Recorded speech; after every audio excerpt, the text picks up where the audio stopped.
जय जगन्नाथ। आज आम यही वीडियो रे 10 गोटी इंपोर्टेंट क्वेश्चन डिस्कसन करवा जोटा हूँ कि आम ओडिशार नदी एवं सही नदी रे थिबा नदीबंध जहाँ आम एग्जाम रे बारंबार आसूचे तो सामने आसतु समय को नष्ट न करी वीडियो को आरंभ करवा। हीराकुद बंध क्यों नदी उपर निर्मित? यह आमर महानदी उपर निर्मित होइछि। ब्राह्मणी नदी क्यों दुईटी नदीर संजोगरु गठित बा क्यों दुईटी नदी मिसिकी ब्राह्मणी नदी बनी अच्छे? तो यह सांक और कोयल नदी। सालांदी बंध क्यों नदी उपर अच्छी ना? यह सालांदी नदी उपर ही सालांदी बंध अच्छी। इंद्रावती बंध क्यों जिले में अच्छी? आमर नवरंगपुर ठारे।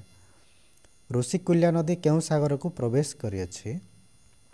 बंगोपसागर को।